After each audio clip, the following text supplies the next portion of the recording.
It's gonna be this way. Swim so free. A Capitol Hill to Soccer bopper.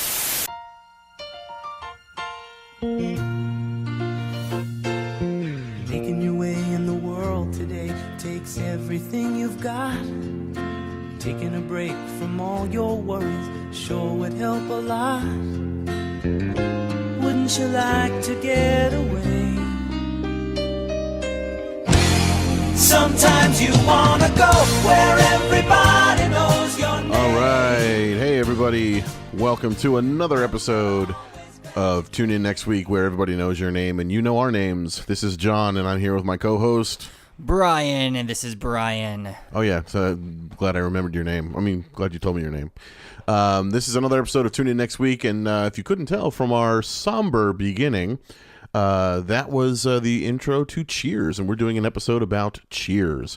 Now, why a somber beginning, do you ask? Because I am just not a fan of the theme song. I strongly disagree.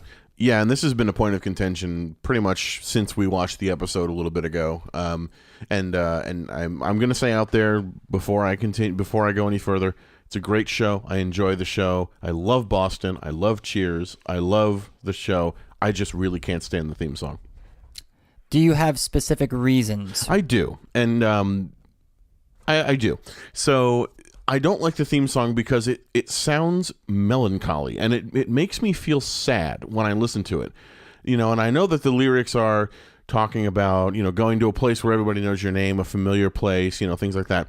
But I feel like this is something I would be thinking if something really bad happened to me and I needed to be picked up and go someplace where everybody knows my name. So I feel like something bad has happened to make me think of this song.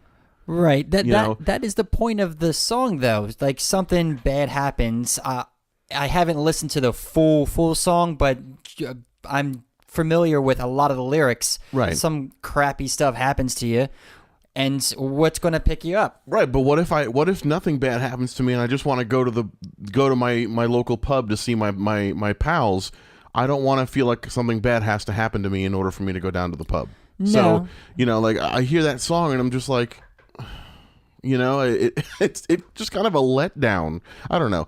I mean, the beautiful thing about opinions is everybody has one. Some are right, some are wrong. It doesn't matter. I'm not here to say that I'm right. I'm not here to say that I'm wrong, you're wrong, whatever. Doesn't matter. It's just my opinion. Mm-hmm. But I cannot stand the theme song. And I really enjoy the theme song. And I know a lot of people do. And no disrespect to those who love the theme. I'm harping on about this way too long, but I'm just really thrilled that we're now into our lovely podcast episode number 9. This is 9. This is 9. All right. So, I kind of lost track for a second. Yeah, and the funny thing is, in the beginning of all the other episodes, I seem to never remember what number we're on. So, well, this time I didn't remember. There we go. But so we're here talking about Cheers, and we're talking about an episode from season 2, episode number 15. Called And Coachie Makes 3, originally aired January 19th, 1984. And this is another situation where it was directed by a pretty well-known director, James Burrows, someone who really was very active, or is very active, I should say. I think he's still with us. But he's had a long TV career, directed many episodes of Frasier, Mike and Molly, Will and Grace, Taxi. So had a big career, much like the person who directed... the guy that did the Night Court? Yes. Yeah, very storied history and as a TV director. Yeah, and also pretty much everyone who was on the writing team for this is also on the creative team for the show as well. James Burrows being one of them. So, you know, definitely all-star in the pre-production department. Now, we have a plot synopsis for this episode, and this is courtesy of Netflix. Which, speaking of Netflix, before we do the plot synopsis, you can watch this. I think this is the first show that we're doing where you can actually watch this on your pick of services. It's available on Netflix, Hulu, iTunes, Amazon, both in DVDs and streaming with a Prime account. It's everywhere. The plot synopsis for this one from Netflix: the omnipresent coach is oblivious to the fact that he's interfering with Sam and Diane's love life, and they decide that Coach needs a woman. He is everywhere. This guy, throughout the episode, is take a hint, Coach. Now, granted, his old timers syndrome is getting in the way. He can't take a hint. But it's very endearing. It is endearing. It's kind of an endearing quality. And it makes it that much harder to say, hey, coach, buzz off. I'm trying to make it with Diane tonight. Right. Which, I mean, I have a feeling that obviously, if Sam had said that in the very beginning of the episode, we'd have no episode. True. This is a classic example of where lack of communication is the crutch of the show. If they just talked, Coach and Sam have been friends for many, many years. Yeah. Many, many years. For people not familiar with the show, Sam Malone, the owner of the bar Cheers, he used to be a relief pitcher for the Boston Red Sox. And his coach was the other character, the other bartender at Cheers, Coach. So they've been friends for many, many years. They get a little bit into their backstory. Sam Malone used to be an alcoholic. He was ruining his life. Coach was one of the people that helped him through it.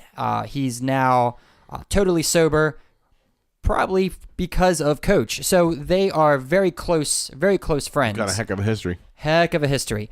The fact that they don't communicate about hey, I'm trying to make it with Diane tonight, Coach. Can you kind of buzz off for the night? Yeah, I mean, one would think that if someone had such a prestigious career or long-standing career as a coach, they would be a pretty observant person. I mean, keeping their eyes open, watching all the plays on the field and everything. So, I would think that, or one might expect someone to say, hey, well, I can see what's going on here.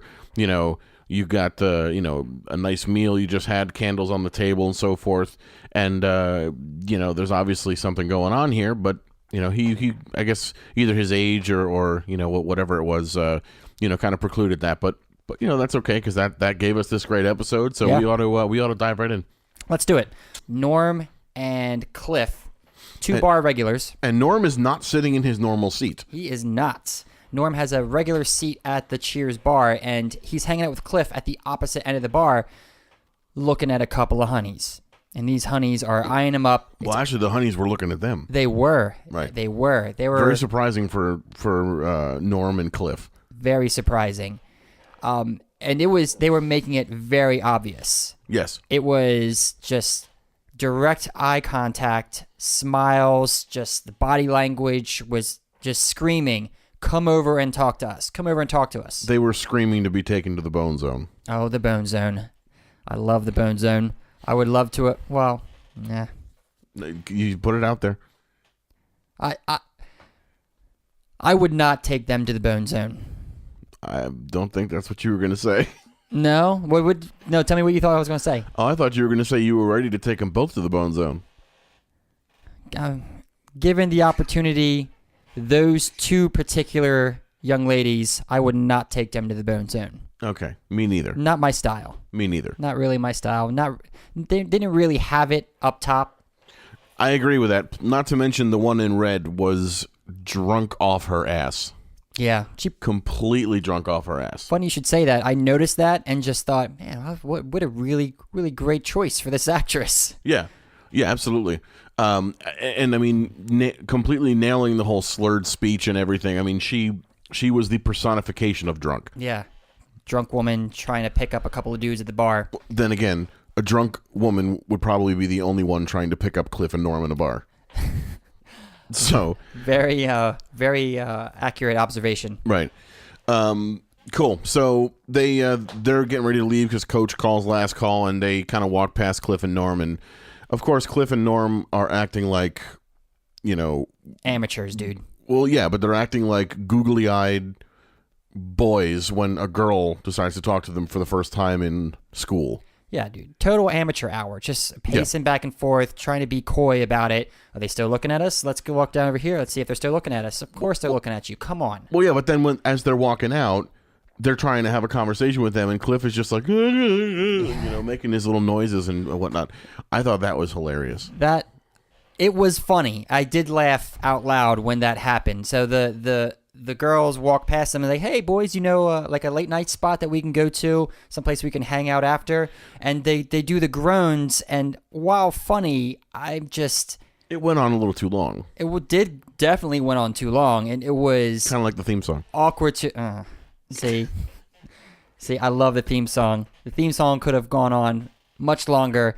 This bit that Cliff and Norm were doing went on a little too long. Right. So there's awkward to the point where it becomes painful to watch. And granted, it was funny. It made me want to look away because it was just like a train wreck happening before my eyes. Yeah. I think that was intentional. Oh, yeah, it was definitely intentional. So intentional that they carried it over after the opening credits. Right.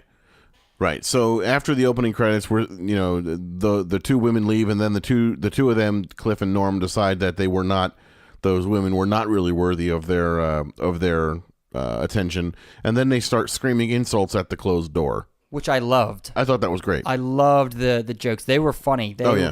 Like what was one of them? Cliff says, "I've seen better legs on a pool table." Yeah.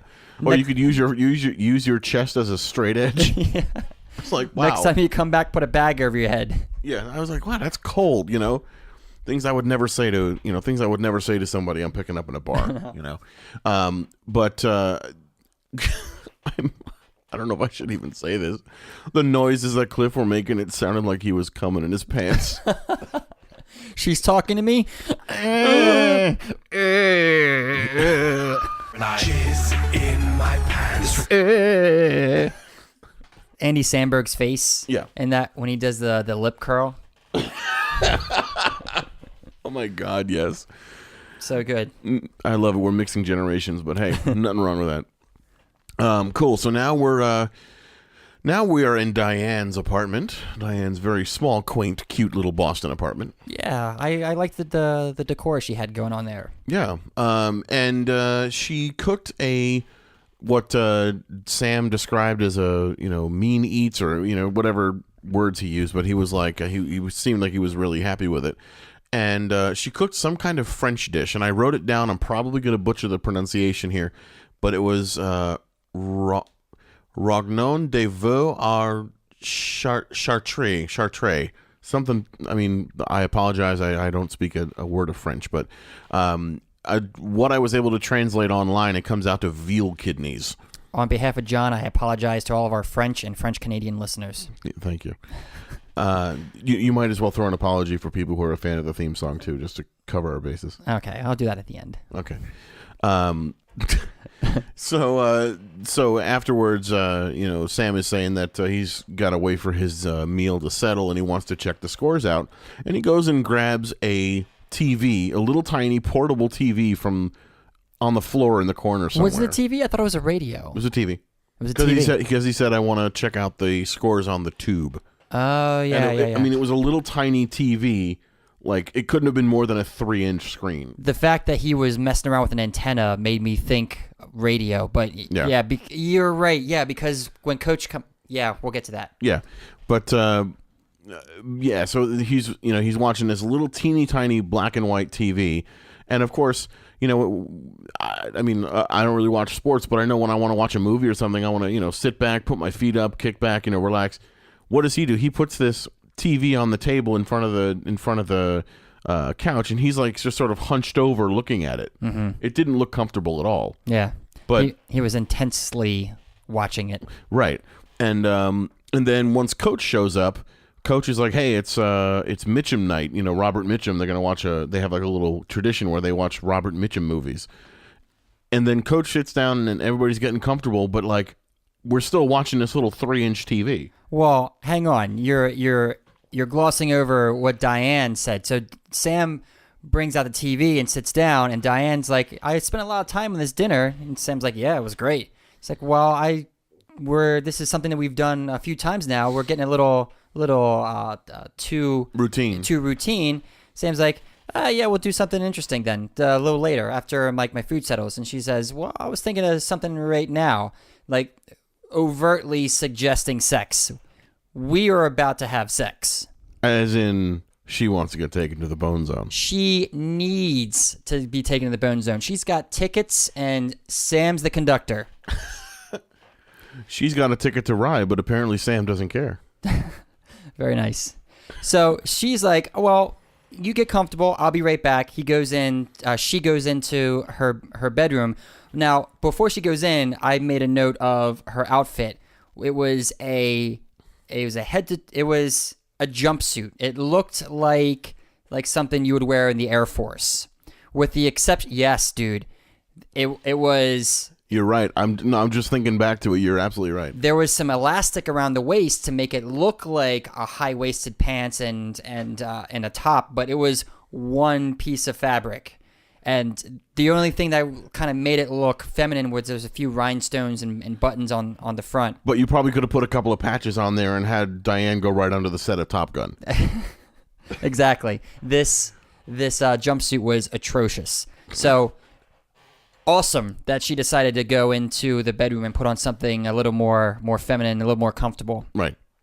So then Coach, there's a knock on the door. Sam answers the door. It's Coach. They go sit down, watch the TV. Sam goes out to get some snacks or whatever. Yeah, and Coach is like, "Hey, shut the lights off," because they want to. I guess they want to set the mood for Mitchum night. Right. And it's like, okay, so not only are we watching this movie on a 3-inch black and white TV screen, we want to now sit in the dark on this couch.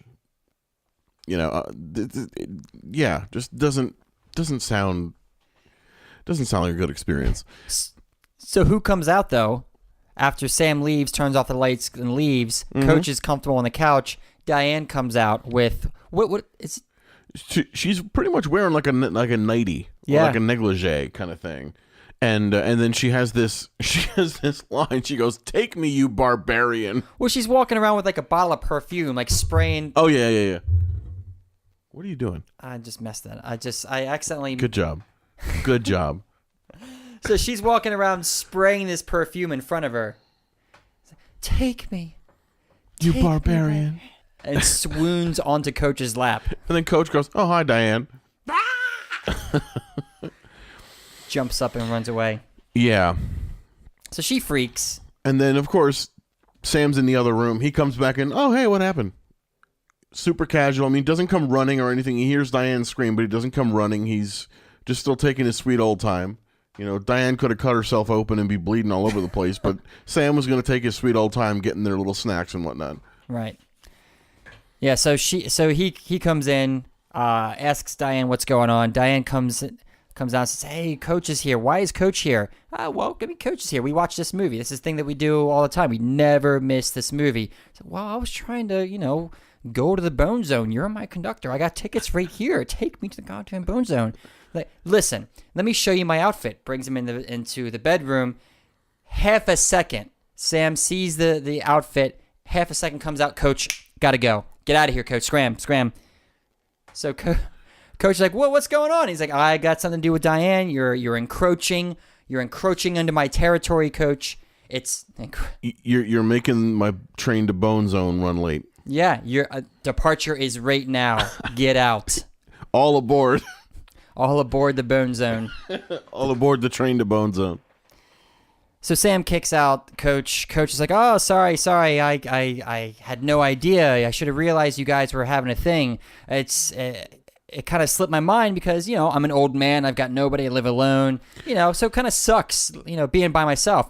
Didn't mean to be bother. Sorry, guys. See you later." But you know what? He leaves with some class. He does leave with a little bit of class. He's like, "Hey, I didn't realize it. No problem. You guys have a good night." Yeah. And he just kind of walks out like a gentleman. I noticed that. And I was like, that's pretty cool. He could have handled that a few different ways, but he was just kind of pretty chill about it. Yeah.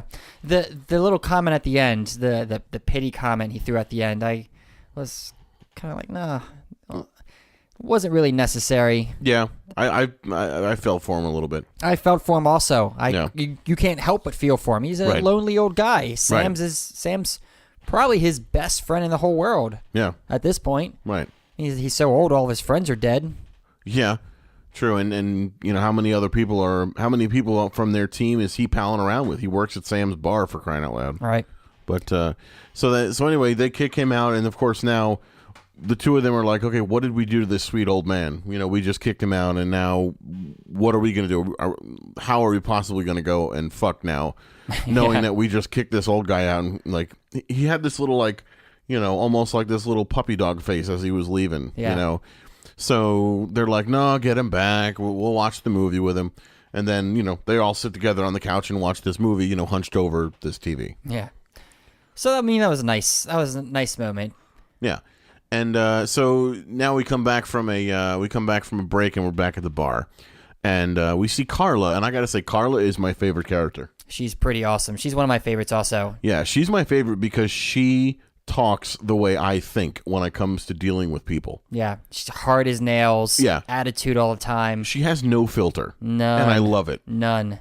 I love it. She makes this joke I call it a joke because it was funny to me, but she was being sincere when she was talking to Norm. Like, hey, I love working at this bar because if people are stingy to me, I can water their drinks down. But if they're really nice, I can make their drinks really strong. And if I don't like them, then I'll just spit in their drinks. And Norm makes some comment like, are we cool? She's like, nah, you tell me if we're cool. And she walks away.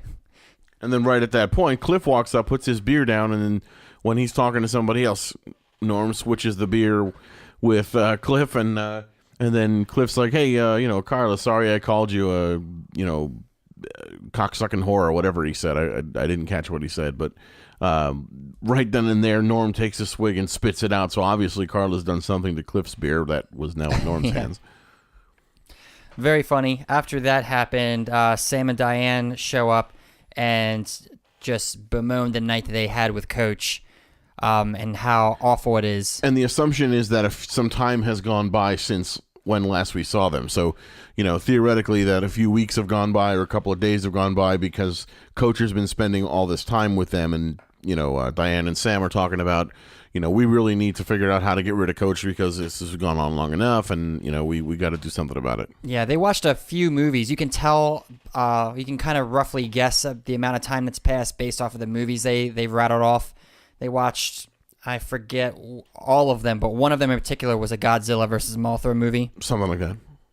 So they're talking about getting rid of Coach, and they actually want to spend some alone time because they've been with Coach so much. So they go back to the office. Who comes out of the office? Coach. Coach comes out of the office. Right. I mean, it's almost like and I was kind of expecting that because it's almost like if you think Coach is going to show up somehow, he does. Yeah. And it's a bummer for their relationship, but it's it was at that point it was pretty predictable, but thankfully that was kind of the turning point of the episode because that's where they came to decide, okay, we need to get Coach occupied, and then this is where Sam was kind of going around asking the people in the bar, hey, can you take Coach for tonight, or can you do something with him tonight to give me and Diane some time to have with ourselves? And everybody's busy, nobody was available, nobody was willing to really do anything. But until I think Carla mentioned... It's Carla's idea, yeah. Carla mentions that Coach has the hots for this teller down at the bar. And, of course, Coach being somewhat absent-minded, he can't identify who this person is when Sam's trying to ask him who, about going down to the bank and, who's a good teller to talk to down there.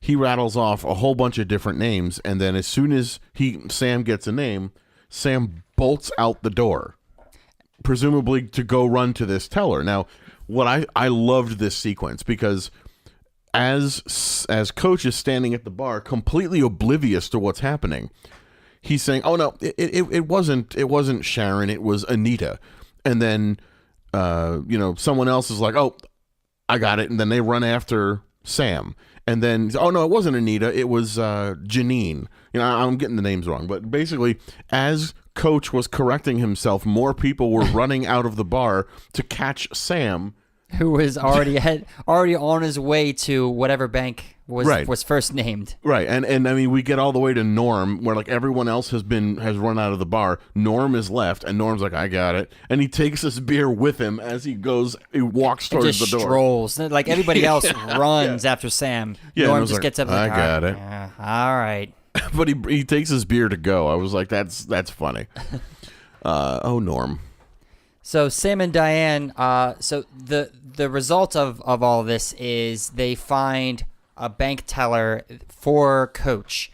One of the bank tellers he knows at one of his banks, because from the sound of it, Coach banks all over Boston at several different banks, several different branches. Right. Eventually, they narrow down one of them that Coach knows. Diane feigns friendship with this teller to hook her up with Coach. Right. So they come back from the date. The top of the scene is all of them coming into Diane's apartment after a date at an Italian restaurant. So they all sit down, and this woman, this teller, Catherine, is laughing at every absent-minded thing Coach says, every half joke he says. She's just busting up laughing. She's completely taken with him. She's lightly touching his arm, making the physical contact. Like, she is sending out the signals. Hey, I've got 2 tickets to the Bone Zone. You're my conductor. Take me, you barbarian. So she's sending out all the signals, and then she's like, "Oh well, it's kind of it's getting late." And Coach says, "Oh hey, let me see you home." And she says, "Oh, I like that." So of course the two of them leave, and then Sam is like, "This is great." Yes. And Sam has this great line. Sam goes, "Sticky situations are best handled by lies, deceit, and trickery." I'm like, yeah, they are pretty much. Yeah. So he goes and embraces Diane, and you can tell that they're starting to board the train to Bone Zone. And the next thing you know, Coach is back. Coach is back. I like that little sequence too. It's like Sam gets up to close Diane, get a little hug, gets close, a little kiss, a little smooch, and then the door opens. A little bit of Coach, and Coach comes in. Yeah, and this is pretty much where it hits the fan, because Diane's like, "No, you're taking me to the fucking Bone Zone. Get rid of Coach." And this is where kind of the truth comes out, and I think now Coach is kind of hip to what's happening. Yeah. Because he's like, look, and Coach levels with Sam. He's like, look, when you were a drunk, I told you were a drunk. And and Sam's like, yeah, many, many times. And Coach is like, I was honest with you. Why can't you just be honest with me? I can tell something's going on here. And then Sam and Diane are throwing it back and forth. Sam's like, well, Diane doesn't want you around. Diane's like, no, Sam doesn't want you around.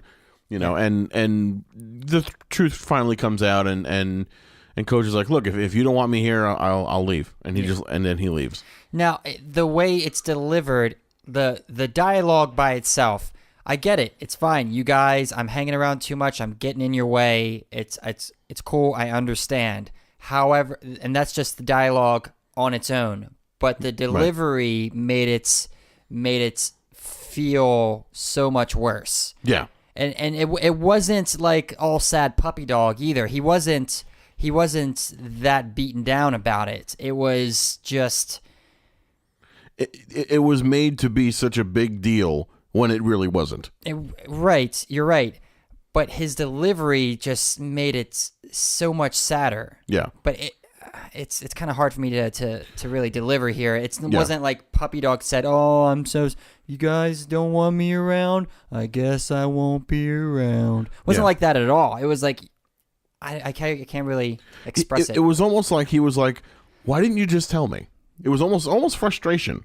Yeah, that's a good way to put it. Yeah. Like he was borderline frustration, because and honestly, I can empathize with that, because that's how I would feel in that situation. If I'm a big fan of just keep being spoken to directly. I want to know if you have something you want to say to me, just say it to me. Yeah. Just don't beat around the bush. Level with me. Let's talk it out. Whatever we need to do. And I feel like that's what he was after. He just wanted Sam to be upfront with him and tell it to him how it was, kind of like he did with him. Yeah. Sam, you're a drunk. So I think he was expecting that same treatment from Sam, and I think he was entitled to it. Yeah. That line that he said, "How weak is our friendship if you can't be straight with me?" Right. So that was it was awesome. It was a pretty great scene. Right. So, but then he finally leaves, and then now they're still feeling bad. Yeah, they feel bad about it. But do you think they still boarded the train? Oh, of course. All aboard? Absolutely. Yeah. Hands down, 100%. Sam alone, of course. I think we had a guaranteed trip to the Bone Zone. I mean, that train arrived a little late, but I think it definitely arrived. Definitely left the station. Yes. So then we're back at the bar, and everybody's in the bar, and then Coach kind of comes walking in, and Coach is like, "I want to know, who originally wanted me out of there. Whose idea was it? And of course, Sam and Diane, they're tossing the blame back and forth. And I don't want to give away how they were doing it because it was really funny. But they're being real nice with him, trying to be as empathetic as possible, but still trying to pass the blame off to the other person. And Coach finally goes, "Because I'm so glad you kicked me out." Yeah. Because he actually met up with Catherine again, the woman he went on the date with. He met up with her. They went back to her place, hung out, got to know each other, and now it sounds like there's a promising future for him and Catherine. It's really great because now Coach has someone to spend time with, and he's going to spend time with Catherine. Diane and Sam are going to get their alone time together. Everybody wins. Everybody's happy. Everybody is still friends. That's right. That's what's important. That's right. That's right. And that's pretty much the end of the episode. Yeah, this is an unusual episode in the fact that a lot of it takes place in Diane's apartment. Right. Of course, there are other sets and there are other locations that the show takes place in. However, this is one of the unusual ones that there is a secondary location that the episode takes place. A majority of the episode takes place in Diane's apartment. Right. So now, in kind of keeping with new traditions here, we've got highlights and lowlights. So I'd love to start with highlight for me is going to be Carla. Just the Carla's few lines and appearances. Absolutely, because I've seen a number of Cheers episodes, not a ton of them, but every episode I've seen her in, and even when the Cheers cast guest starred on Frasier, Carla just has no filter, and just having worked in customer service for many years and worked with the general public, everything that I think when I'm talking to somebody or I'm helping a customer or whatever it is comes out of her mouth when she's dealing with people. Yeah. And it's just so funny to see a character I can relate to so well. If you work at the right bar, you could live that dream. Yes. It's got to be the right place though. You can't be working at a Chili's or right. an Applebee's. It's got to be like a hole in a wall kind of bar. Right. That's privately owned. Right. They're out there, those gems. Oh, absolutely. Those places where everybody knows your name. Yeah. So that's my high point of this episode. How about you? My highlight is Norm. I love Norm. I want to say Norm all up and down. That's my highlight. This specifically after the last scene when Sam and Diane come back from from letting Coach off the hook. They come back and Norm is waiting on the steps for them to come down and open the bar up in the morning. He's out there waiting. It's probably, 11 a.m. or something? Yeah, exactly. In addition to that, they come in and they're hey, Norm, let me tell you about last night. Coach, we let him down. We feel terrible. It's a crazy situation. They unlock the bar. They open the door. They walk in. Oh, it's crazy. Norm... Coach was all upset last night. We laid it all out for him, and they walk up to the bar, Sam and Diane, and they're standing there, and they look behind them, and Norm is just standing at the door, like coat in hand, just frozen, and Sam's like, yeah, this is Norm's thing. Diane, hey, Norm! And Norm's like, all right, now I can come in. So he comes in and hangs everything up as if he didn't just have like a 30-second to a minute conversation with him previously. I love Norm. I love that bit. I love that it's a running gag and it's in pretty much every episode. Yeah. Norm is my highlight all the way. Nice. How about a low light? Ooh, a low light is tough for me for this one because... It's not for me. No, I know. For me, my low light is probably going to be Coach's absent-mindedness, specifically him not getting the hint. I get that he's an old guy. I get that he's older, and we wouldn't have this awesome episode without this characteristic of him.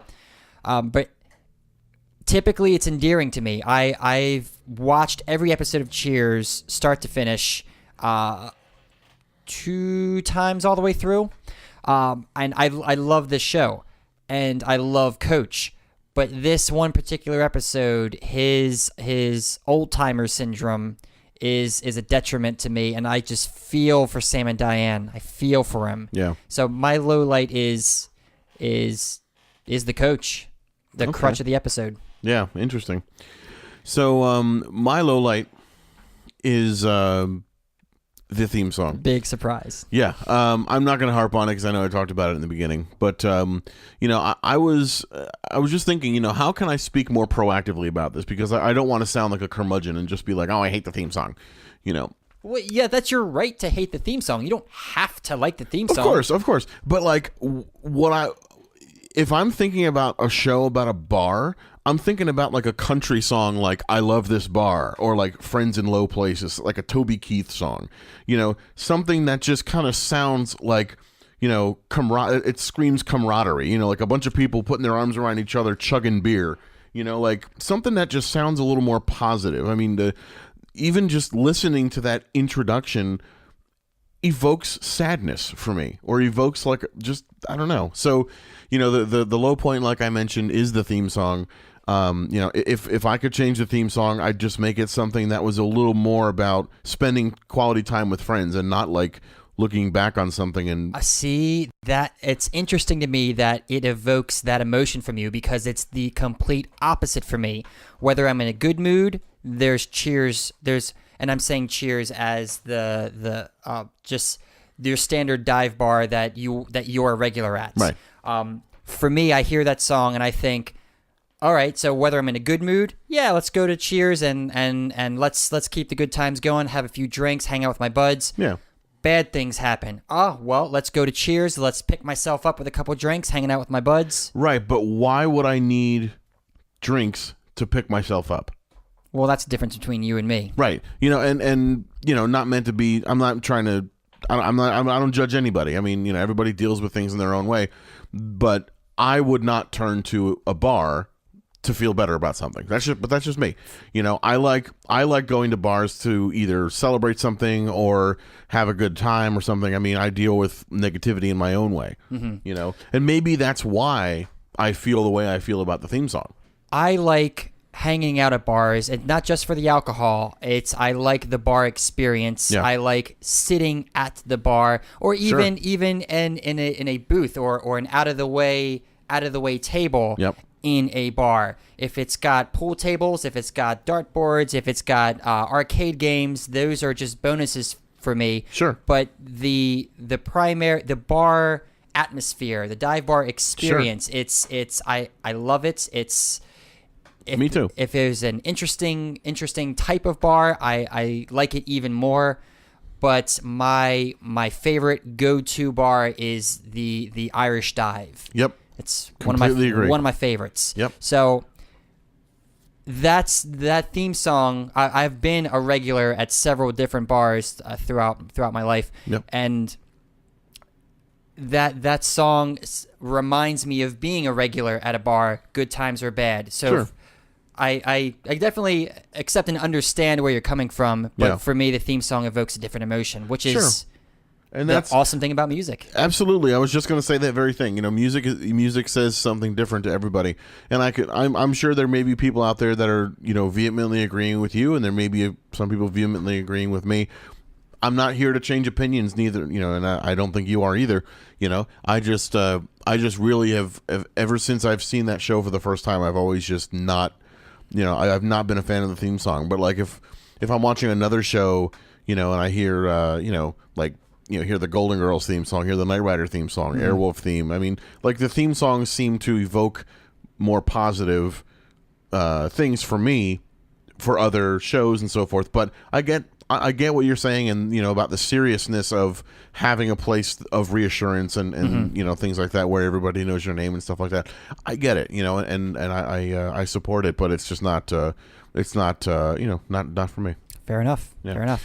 But that being said, that actually brings us to the end of our episode. This is a little bit of a quickie for you, but as always, we appreciate everybody listening to us and subscribing to us. Check us out on Twitter at tunein_nextweek. Also on our website, tunein-nextweek.tumblr.com. We're on SoundCloud as well, soundcloud.com/tunein_nextweek. And just want to throw a quick shout out to JB Recording. visit their website, www.jbrecording.com. That is the recording studio where we prepare these podcasts for you. So those folks over there are great. And we're at YouTube also. Yes, we are. Well, YouTube is a work in progress. If you guys can do us a favor, really, really appreciate it. Please go to our website, tunein-nextweek.tumblr.com, and then click on the YouTube channel link. I will put a link up there that will take you to the channel. Our channel has some really obscure link right now. Please go to our YouTube channel and subscribe to us. And please get as many people as you can to subscribe to us on YouTube, because that way, once we hit 100, we can actually get, youtube.com/tuneinnextweek, or, whatever we can get. So if you can help us out, really would appreciate it. Also, send us any feedback that you might have. If you want to, discuss anything you've heard on the podcast, anything at all, we'd love to hear from you. Definitely go through our website, Twitter account, or what have you. So we would love to hear from you guys. Excellent. And that about does it. That does about do it. So you guys have a wonderful day. Thanks for listening, and please tune in next week. Tune in next week. And the week after that. And the week after. That's it. Making your way in the world today takes everything you've got. Taking a break from all your worries sure would help a lot. Wouldn't you like to get away? Sometimes you wanna go where everybody knows your name, and they're always glad you came. You wanna be where you can see our troubles are all the same. You wanna be where everybody knows your name.